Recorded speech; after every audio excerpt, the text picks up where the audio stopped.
Welcome to The Explainer.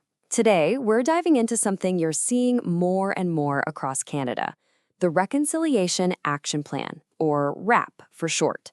We're going to break down exactly what these are, who's using them, and most importantly, how they actually work to turn good intentions into real, measurable progress. So here's the big question that so many companies and organizations are grappling with, right?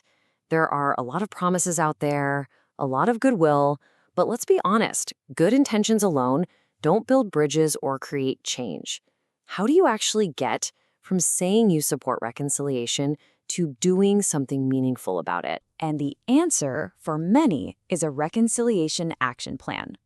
The best way to think about it is as a formal roadmap. It's a way for an organization to get serious and say, okay, here are the concrete steps we're taking. Here are our goals, our targets, and our timelines.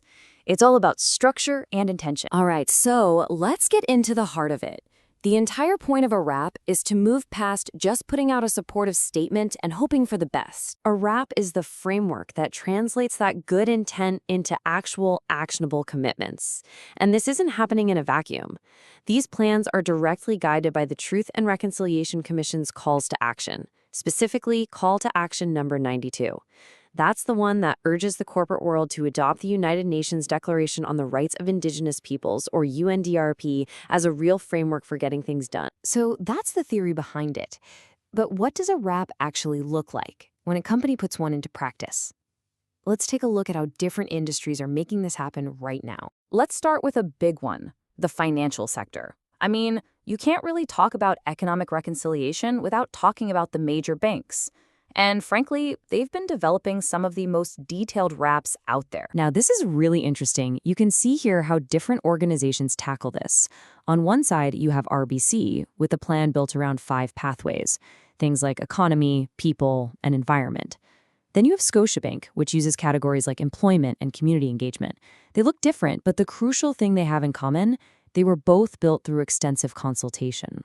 RBC, for example, actually got feedback from over 400 First Nations, Inuit, and Métis communities to build their plan.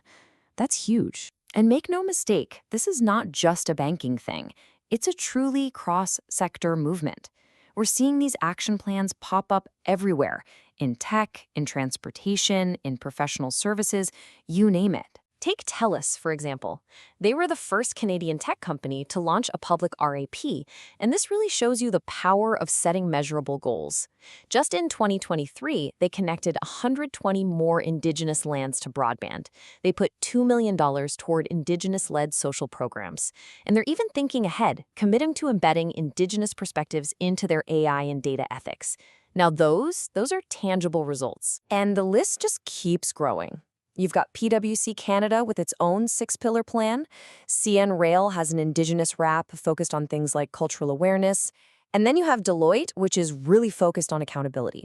They were the first firm of their kind to earn a silver-level certification from the Canadian Council for Indigenous Businesses PAIR program, which is basically a powerful third-party stamp of approval. Okay, so we've seen a bunch of examples from different sectors.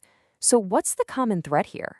What are the secret ingredients that make a reconciliation action plan truly effective? Well, when you boil it all down, 7 key themes keep showing up in the strongest plans. Number 1, and this is non-negotiable, listening to Indigenous peoples. Like we saw with RBC's consultations. It needs real leadership and governance to drive it. Then you have the big action areas, employment, economic inclusion through procurement, and education and cultural awareness. And finally, the best plans always include commitments to the environment, and, this is critical, transparency and accountability. You have to report on your progress. All right, so let's say you're convinced. A RAP sounds like a powerful tool. But where do you even start? How do you actually go about building one for your own organization? Let's walk through the steps. It's really a 6-step journey, and it has to start internally with some serious self-reflection and education. Then, you move to maybe the most important step of all, engaging Indigenous stakeholders and making sure you compensate them for their time and expertise.